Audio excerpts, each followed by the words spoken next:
Smith Show starts right now.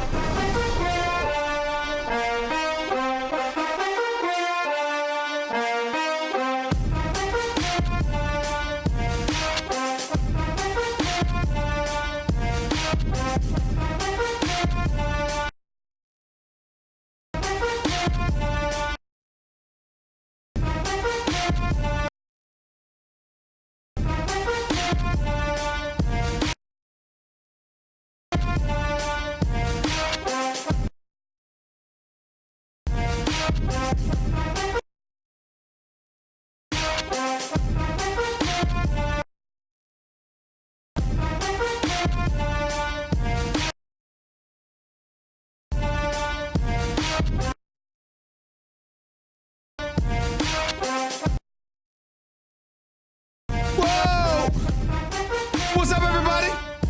Welcome to the latest edition of the Stephen A. Smith Show, coming at you as I love to do every weekday over the airwaves of ESPN Radio and ESPN News, 250 plus markets across the United States of America. Check your AM, FM listing nearest you, plus ESPN Radio on Sirius XM Channel 80, plus ESPN Radio simulcast over the live national television airwaves of ESPN News. Number to call up as always is 888-SAY-ESPN. That's 888-729-3776. The Stephen A. Smith Show on ESPN Radio is presented by Progressive Insurance, making it easy to bundle your home and car insurance. Time for Straight Talk, brought to you by Straight Talk Wireless. Lots of stuff to get into. No doubt about that. Daniel Jones to get into, Cam Newton to get into, Jalen Ramsey to get into. But I got something off my chest. I got something I want to get off my chest, rather, while it's on it, because it's on my mind. And I want to get it off my chest just real quickly. Please bear with me, folks. Because obviously, with the Fall Classic just a week away from starting, a week from today to be exact, not necessarily for my New York Yankees, who will win winners of the American League East. And as a result, won't have a wild card game. They're battling with the Houston Astros for the number one seed in the American League, period.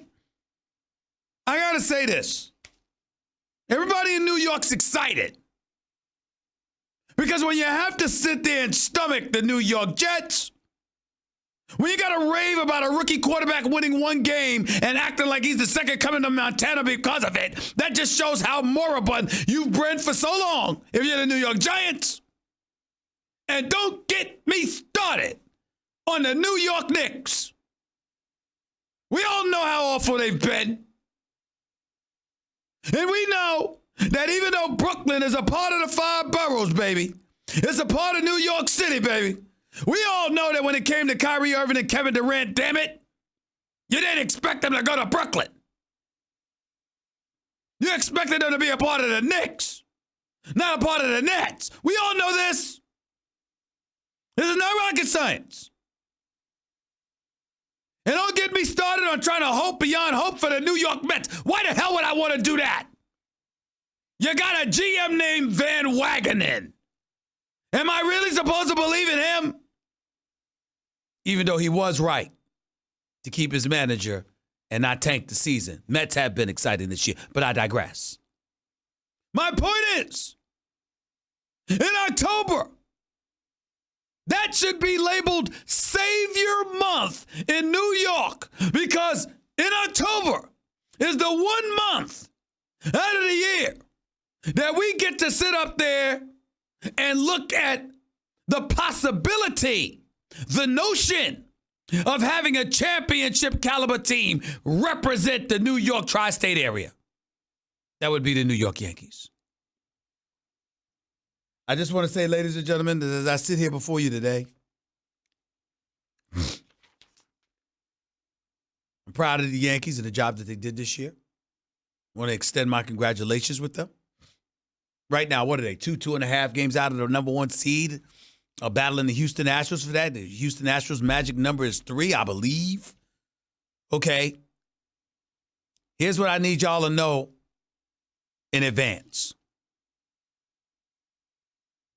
Yankees ain't winning the World Series. Yankees ain't getting to the World Series. They are the Bronx Bombers. They do smack homers out of the ballpark. They do all of those things. But I've seen this story before, and I hope I'm wrong. Boy, I hope I'm wrong. But these damn Houston Astros, man, they already won as many games as they won last year, 103. They got 5 games to go.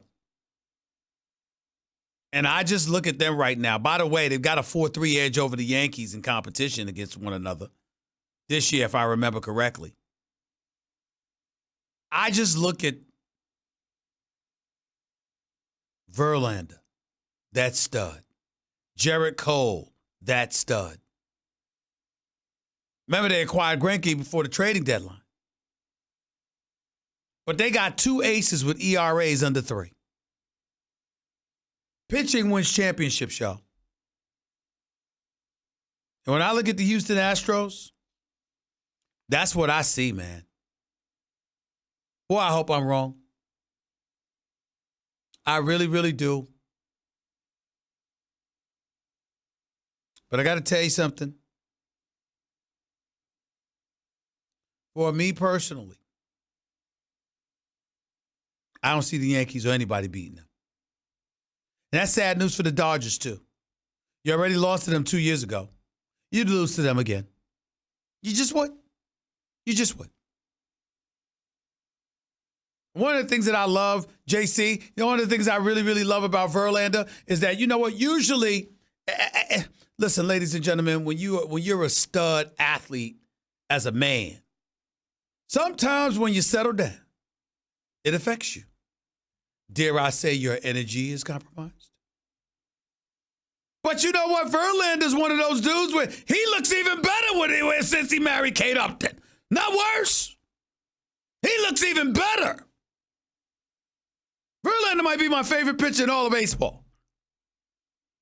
And I mean, you saw him with her and you was like this. Man, I don't know. I mean, he might be a little tired sometimes. I don't know if this is wise. This dude has gone out there and he's been fabulous this year. I love Verlander. So major props to Kate Upton. All right, not just Verlander, but Kate Upton too. Kate Upton, Verlander. Major props to her. She ain't take a damn thing away from him. She's added to that man. Major props. I'm a Verlander fan. And I just don't bet against that guy.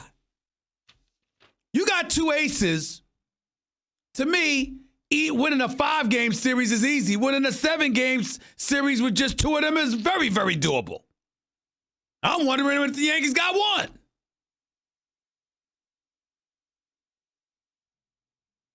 That's just where I'm at with it. And in German, I mean, he's out. They're about to announce that he's going to be out for the rest of the year. Domestic violence? Really? Oh. 888-SAY-ESPN. It's 888-729-3776. You are listening live to the Stephen A. Smith Show, ESPN Radio, ESPN News. That's just one of the subjects that I wanted to get into today. I want to transition to football. Congratulations to Daniel Jones. Daniel Jones, rookie quarterback for the New York Giants, came on the scene, first career start last week against Tampa, this past Sunday to be exact. Lights out performance by him, threw for over 300 yards, threw for 2 touchdowns, ran for 2 more touchdowns. Spectacular performance on his part for a rookie in his first NFL game. No question about it. Can't deny it. Got to give props where it's due. He deserves all the credit in the world. All I'm trying to say is it's 1 game. It's 1 game. Just 1. And when I look at this guy, I got to tell you, I want to see him as the season progresses. I want to see what he does. When we really look at Daniel Jones, if we're being totally honest, his placement of the football was great. Some of the passes he threw was absolutely great. Evan Ingram reminded us that even though he's a tight end, he's got wide out speed. Sterling Shepard didn't look bad either. We get all of that. There's no Odell Beckham Jr. there, but it's not like the Giants don't have anybody that can make plays if you put them in the right situation. And Daniel Jones standing in the pocket, flinging that football, sort of got reminded of the fact that the guy's been a college quarterback for 3 full seasons, whereas Dwayne Haskins was only a quarterback for 1 full season. You get reminded of all those things. You look at his size, his ability to see over the line of scrimmage, reading through his progressions, throwing the ball in the right places. All of those things. He deserves a lot of credit. But the biggest thing Daniel Jones deserves so much credit for is because he's done something we haven't seen a Giants quarterback do in the last 14 years, and that's run with the football. Because that's what Daniel Jones can do. He can run with the football. And that makes him formidable. That makes him impressive. That makes him somebody that we simply cannot ignore. All of those things are absolutely, positively true. Absolutely. But there's a flip side. When you sit up there and you talk about him, and you talk about him in the ways that some of my colleagues are talking about him. Ryan Clark reminded us, he said in August, start him. Marcus Spears calling him better than Baker Mayfield right now. It was one game. I kind of need to see more than that. That's just me. I kind of need to see more than that. I'm going to be watching Daniel Jones closely, no question about it. But I think the bottom line is we have to be honest. We're really raving about him. The biggest thing that we're saying about Daniel Jones in a very flattering way is that you are not Eli Manning. That's what we're really saying. We're really saying you're not Eli Manning. That's what we're saying. We can slice it any way we want to. That's what it comes down to. 888-SAY-ESPN. That's 888-729-3776. Got some games coming up on the schedule. Washington, desperate right now at 0-3. Jay Gruden coaching for his job. That's up next. Minnesota thereafter. New England thereafter. Ladies and gentlemen, you got 3 games over the next 3 weeks. 2 are automatic losses. 2 are automatic losses. Minnesota and New England, you should not beat them. Even though with Kirk Cousins, you just never know. But Dalvin Cook is behind that backfield. Let me tell you something right now, that brother's special. Minnesota a different team when they give him the ball. Their defense is stout, no doubt, but they're a different team when they give Dalvin Cook the ball, no doubt about it. But if you're the New York Giants, between Washington, Minnesota, New England, and Arizona, it would be an achievement if you're 500. It would be spectacular if you were 3-1. It would be otherworldly if you were 4-0. It's fairly predictable that the best case scenario is 1-3. I'd say 2-2. I think you could beat Washington and Arizona. And by the way, both of those are home games at MetLife Stadium. So I don't know. It's something to keep your eye on. It's something to watch. It's something to monitor. All those things are absolutely, positively true. 888-SAY-ESPN. That's 888-729-3776. You're listening live to Stephen A. ESPN Radio, ESPN News. That's one thing we need to keep our mind on. Here's the other. You know, I bring up Jalen Ramsey's name because I want to rehash some things about Tom Coughlin. You see, the news has come down that Jalen Ramsey now has a back issue. And because of that, even though he was scheduled to be at the team facility, he's not necessarily practicing. Doug Marrone in the press conference literally, not figuratively, not presumably, literally was laughing when the reporters were asking him about Jalen Ramsey's back. You know what that means, ladies and gentlemen? We know he's lying. Ain't no damn back injury. That's what they're trying to say. That's what they're trying to say, okay? Ladies and gentlemen, I got news for you. I don't care if he is.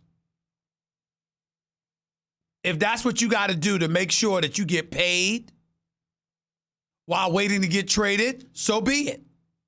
The man made it very, very clear he doesn't want to play in Jacksonville anymore. He made it very, very clear he doesn't like being a player under the stewardship of Tom Coughlin's organization. He's made it very, very clear that he felt disrespected by Tom Coughlin and he doesn't want to be there anymore. He doesn't have an issue with Coach Doug Marrone, regardless of their sideline spat. His issue is with Tom Coughlin. Now, there are those of you out there that might have a problem with a player flexing whatever figurative muscle he thinks he has.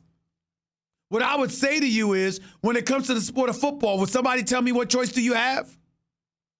even though they say he doesn't care about the money, when you got Carson Wentz getting 107 in guarantees and Jared Goff getting 110 in guarantees and Ezekiel Elliott getting $50 million in guarantees and a $90 to $100 million deal overall, and they were 3 of the top 4 picks in that 2016 draft, and number 5 in that draft also happens to be arguably the best corner in football in Jalen Ramsey, and he's only making $3.6 million.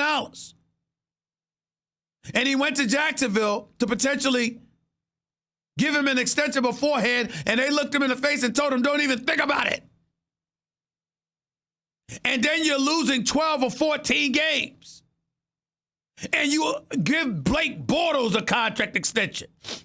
And then you go out and you give Nick Foles a contract extension after you realize what a huge mistake giving Bortles any money for. Bortles' deal was so bad, Jacksonville is paying $16.5 million just not to have him.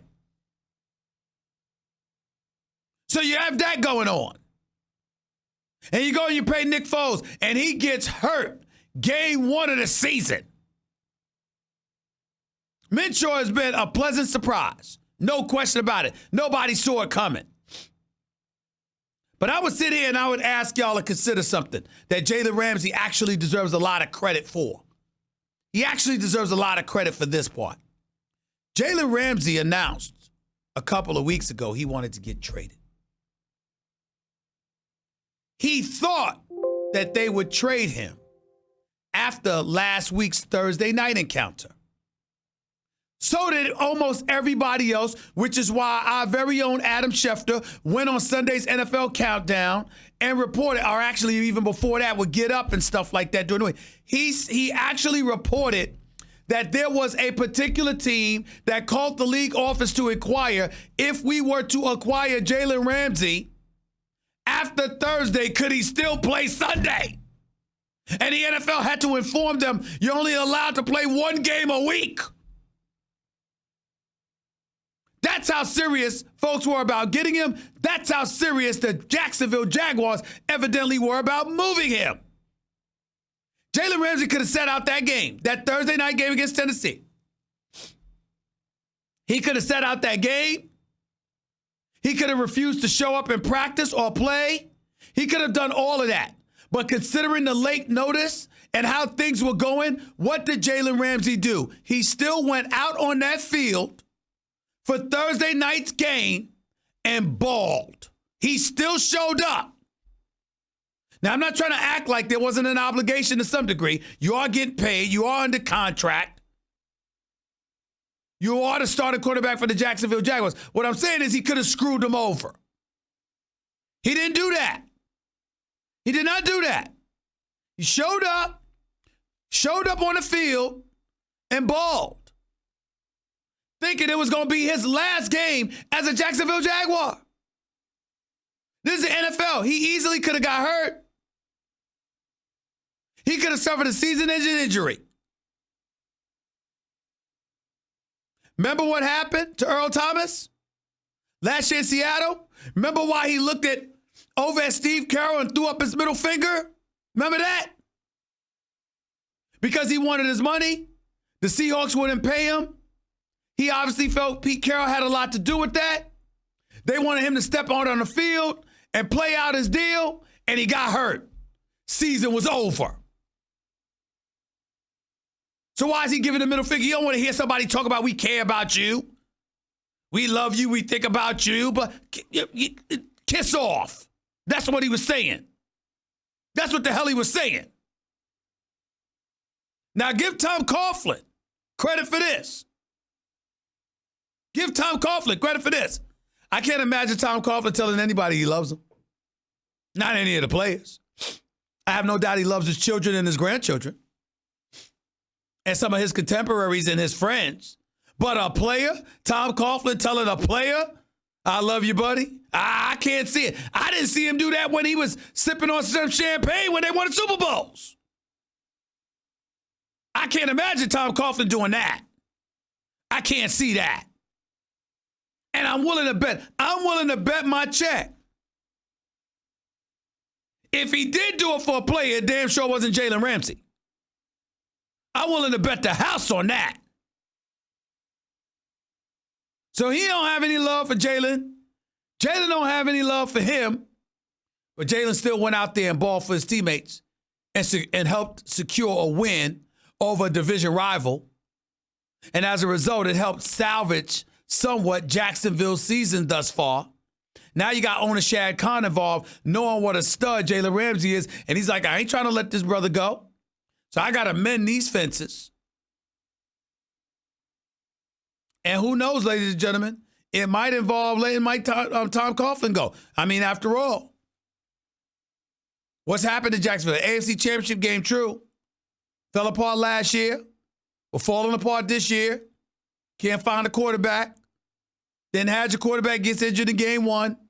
But you're looking at some of the other pieces around. The defensive players weren't the ones taken care of when they went to that AFC Championship game, when they had 6 Pro Bowlers. They weren't the ones being taken care of. It was folks on the offensive side of the ball being taken care of.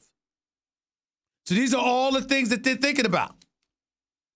And this has a lot to do with Jalen Ramsey's unwillingness to stay in Jacksonville any longer. We'll see how that pans out. My question is, who you siding with, Ramsey or Coughlin? What do you think Shad Khan, the owner, should do? Get rid of Jalen Ramsey and trade him, or get rid of Coughlin? These are the things. Because we remember Coughlin when he was with the Giants. If you 5 minutes early, you ain't 5 minutes early, you late. He is very rigid to the point where Michael Strahan, who loves everybody, didn't like him, at least at one point. Don't get me started with Plexico Burris and others felt. That was what was going on with Coughlin. So how are we to assume that things have changed? 888-SAY-ESPN. It's 888-729-3776. You're listening live to the Stephen A. Smith Show, ESPN Radio, ESPN News Network, Straight Talk Wireless, everything for less, only at Walmart. We'll get to your calls in more in a minute. Don't touch that dial. You're listening live to Stephen A., ESPN Radio, ESPN News. By the way, do you have frequent heartburn? Like the kind where you have antacids stashed everywhere in case it pops up? You know what I mean. You keep some in your bag or your desk or your car or your nightstand. You have those chocolate tablets ready for whenever and wherever heartburn strikes. Well, listen up. There's an easier way to deal with your heartburn. That's Prilosec OTC. Just 1 pill a day will last a full 24 hours with zero heartburn. So kick your antacid habit. It's possible with Prilosec OTC. Use as directed for 14 days to treat frequent heartburn, not for immediate relief.